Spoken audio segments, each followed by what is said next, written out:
Você já se perguntou por que, apesar de todo o seu esforço, de todas as suas visualizações, de todas as suas afirmações, a vida parece te empurrar para um caminho que não é o seu? E se eu te dissesse que existe um método de manifestação, um método tão poderoso, tão avassalador, que ele foi guardado às 7 chaves? Proibido. Não para impedir que você o use, mas para que eles o usem contra você. Para controlar não sua carteira, mas algo muito mais profundo, sua alma.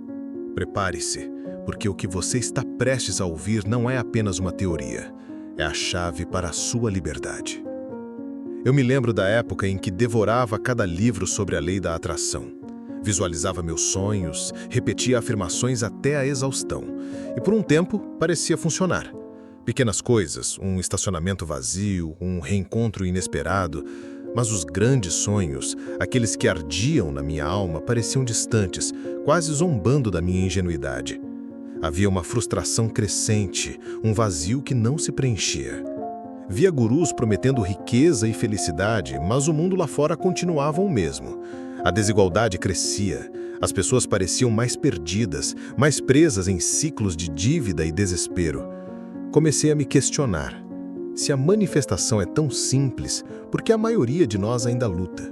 Por que apenas uma pequena fração da humanidade parece ter acesso a uma realidade de abundância e poder, enquanto a grande maioria vive em uma eterna escassez, não só material, mas de tempo, de energia, de propósito? Essa pergunta me consumia. Passei noites em claro mergulhando em textos antigos, em filosofias esquecidas, em documentos que sussurravam sobre ordens secretas e conhecimentos arcanos. Eu sentia que havia algo a mais, um elo perdido, uma peça do quebra-cabeça que era intencionalmente omitida. E foi em uma dessas noites, em meio a pergaminhos empoeirados e linguagens cifradas, que encontrei as primeiras pistas do que viria a ser um método proibido. Não era sobre visualização de carros de luxo ou contas bancárias milionárias, era sobre algo infinitamente mais sutil e perigoso. A manifestação, como nos é ensinada, foca em atrair para nós. O método proibido, no entanto, foca em influenciar o que os outros manifestam. Parece loucura, mas imagine o seguinte: a realidade não é estática, ela é fluida, moldada pela consciência. E a consciência coletiva é um oceano vasto de energia e intenção. Se você consegue direcionar sutilmente as ondas desse oceano, você controla a direção dos navios. A elite não se preocupa apenas em manifestar riqueza para si. Eles se preocupam em manifestar um ambiente em que a riqueza deles floresça. Pense bem, quantas vezes você se sentiu impelido a seguir um desejo que não parecia totalmente seu? Uma carreira que não te preenche, um consumo que te endivida, um ideal que te afasta da sua verdade interior? O método proibido da elite não é magia negra no sentido popular. É uma compreensão profunda da natureza da realidade e da psique humana. Eles entenderam que a alma, essa centelha divina dentro de nós, tem um poder criador inato. E se você não direciona esse poder conscientemente, ele pode ser e é sutilmente redirecionado. Como isso acontece? Através da manipulação das frequências vibracionais coletivas. Eles usam narrativas, símbolos, mídias e até arquitetura para criar um campo de energia predominante. Um campo que vibra na frequência da escassez, do medo, da dependência, da busca incessante por validação externa. Quando você está imerso nessa frequência, sua própria capacidade de manifestar começa a vibrar em ressonância com ela. Você manifesta dívidas, manifesta insegurança, manifesta a necessidade de seguir regras que não te servem. Sua alma, seu poder criador, está sendo programado para manifestar o que serve à elite, não o que serve à sua liberdade. Observe ao seu redor. Este bombardeio frequencial não é abstrato, ele é constante e insidioso. Ligue a televisão. Os noticiários são projetados para evocar medo e insegurança, mantendo sua vibração baixa, tornando-o mais suscetível ao controle. Veja a publicidade, ela não vende produtos, vende a ideia de que você é incompleto, de que a felicidade está no próximo item a ser comprado, alimentando um ciclo de desejo e insatisfação. Olhe para as redes sociais, um desfile infinito de vidas perfeitas que geram comparação e ansiedade, fazendo você duvidar do seu próprio valor e caminho. Até a música popular, com suas letras sobre dor, traição e superficialidade, ajuda a normalizar estados de baixa frequência. É uma sinfonia dissonante, tocada 24 horas por dia com um único objetivo: abafar a melodia da sua alma. Eles criam um ruído para que você jamais consiga ouvir a sua própria voz interior. Eles te vendem soluções para problemas que eles mesmos criaram. Ao reconhecer essas ferramentas, você dá o primeiro passo para se tornar imune a elas. Você começa a ver a Matrix não como uma realidade sólida, mas como uma construção projetada para te manter adormecido e produtivo dentro do sistema deles. A consciência é o seu escudo. E aqui reside uma das armadilhas mais brilhantes e perversas: a promoção da positividade tóxica. Eles perceberam que alguns estavam começando a despertar para o poder das vibrações. Então, eles cooptaram o movimento. Inundaram o mercado com uma versão diluída e perigosa da espiritualidade que prega: apenas boas vibrações, não reclame, seja grato por tudo. Parece inofensivo, certo? Errado. É uma arma de distração massiva. Ao te forçar a ignorar ou suprimir suas emoções negativas, sua raiva, sua tristeza, sua frustração, eles impedem que você faça o trabalho mais importante: a cura. Essas emoções não são inimigas, são mensageiras da sua alma, apontando para onde você está desalinhado, onde as suas barreiras foram violadas, onde você se traiu. Ao reprimir essa voz, você se torna um prisioneiro sorrente, manifestando uma fachada de felicidade enquanto sua alma grita por atenção. A verdadeira soberania espiritual não é ignorar a escuridão, mas caminhar através dela com coragem, integrando suas sombras para se tornar inteiro.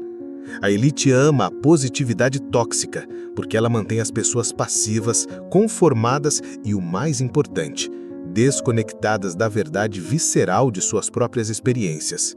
É o calmante perfeito para a aula que anseia por revolução. Então, como você começa a se libertar? Como você desliga essa sinfonia de controle e encontra sua própria frequência? A resposta é tão simples que foi descartada como irrelevante em nossa cultura barulhenta: o silêncio.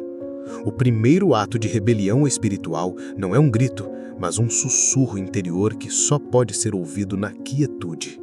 Você precisa criar espaços de silêncio soberano em sua vida. Isso não significa apenas ausência de som externo, mas um desligamento intencional do fluxo de informações da elite. Desligue as notícias, faça um detox de redes sociais, caminhe na natureza sem fones de ouvido. Sente-se consigo mesmo por 5 minutos, sem agenda, sem pedido, sem afirmação. Apenas seja. No início será desconfortável, o ruído internalizado, as vozes programadas, os medos implantados, todos virão à tona. Sua mente viciada na distração lutará. Mas persista, porque por trás dessa estática, você começará a ouvir algo novo. Uma pulsação suave, a voz da sua intuição, a verdadeira melodia da sua alma. Este silêncio não é vazio, ele é o espaço sagrado onde você deixa de ser um receptor passivo das frequências deles e se torna um mestre da sua própria vibração. É aqui que você retoma o poder. Uma vez que você encontra sua frequência no silêncio, o próprio ato de manifestar se transforma radicalmente. A lei da atração popular te ensina a querer coisas. Eu quero um carro novo, eu quero mais dinheiro. Este é o paradigma da falta, porque o ato de querer reforça a ausência do que se deseja. É um jogo mental. A manifestação da alma, no entanto, não é sobre querer, é sobre ser. Você não atrai o que quer, você atrai o que você é. Em vez de visualizar um carro, você se alinha com a frequência da liberdade, da mobilidade, da soberania. O carro se torna uma consequência natural dessa vibração, não o objetivo. Em vez de perseguir o dinheiro, você encarna a energia da abundância, da segurança e da autovalorização. O dinheiro flui para você porque ele ressoa com quem você se tornou. Entende a diferença? Um é um esforço externo para puxar algo para a sua realidade. O outro é uma transformação interna que altera a própria realidade ao seu redor. A elite quer que você se concentre no querer, porque isso te mantém em um estado perpétuo de perseguição, sempre um consumidor. Quando você muda para o ser, você torna-se um criador. Você não precisa mais do sistema deles, porque você se tornou o seu próprio universo. E aqui reside o verdadeiro motivo pelo qual este método é tão temido. Quando você se liberta, você não se liberta sozinho. Cada ser humano que desperta e começa a operar a partir da sua frequência autêntica se torna um farol. Pense nisso como uma transmissão de rádio. O sistema da elite transmite uma frequência de medo e escassez em todo o planeta. Mas quando você se sintoniza com sua alma, você começa a transmitir uma nova frequência. A de coragem, da integridade, do amor, da soberania. Essa sua transmissão cria ondas de coerência no campo coletivo. Pessoas ao seu redor, mesmo sem entender por quê, começarão a sentir essa nova possibilidade. Sua calma pode acalmar a ansiedade de um colega. Sua coragem pode inspirar um amigo a deixar um emprego que odeia. Sua alegria autêntica pode lembrar a um estranho o que é felicidade de verdade. Você se torna a prova viva de que outra realidade é possível. Este é o pesadelo da elite. Um sistema de controle centralizado não pode competir com milhões de pontos de luz descentralizados, cada um transmitindo a verdade. Eles não temem um exército, eles temem uma humanidade desperta. Sua jornada pessoal de libertação é, portanto, o ato mais poderoso de serviço planetário que você pode realizar. Você passou sua vida buscando a chave para a manifestação, quando na verdade, a chave estava em você, mas seu poder estava sendo silenciosamente redirecionado. A verdadeira luta não é para atrair, é para reivindicar sua capacidade inata de criar, de dentro para fora, livre de qualquer influência externa. Você consegue sentir o peso dessa verdade? Essa ideia de controle, de manipulação sutil, ressoa com alguma experiência sua? Se esse vídeo tocou em algo profundo dentro de você, se ele te deu uma nova perspectiva sobre a sua busca, é porque ele precisava chegar até você neste exato momento. Deixe seu comentário abaixo. Você já sentiu essa manipulação em sua vida? O que você fará agora que essa verdade foi revelada? E se inscreva no canal, mas só se tiver coragem de abraçar o poder da sua própria alma e nunca mais ser controlado. Porque uma vez que você vê, não há como desver. Você não precisa de mais informação solta. Precisa de estrutura, prática e constância. O e-book Nova Consciência 5D foi criado para isso. Em poucas páginas, você conecta leis universais à sua rotina, ativa a cocriação consciente, alinha energia e reprograma a mente com exercícios testados. São 5 pilares que organizam sua jornada, tiram você da estagnação e colocam seu dia em ressonância com o que você quer viver. Se fez sentido, decida agora. Baixe o e-book Nova Consciência 5D, link na descrição e no comentário fixado, e comente "Eu escolho despertar".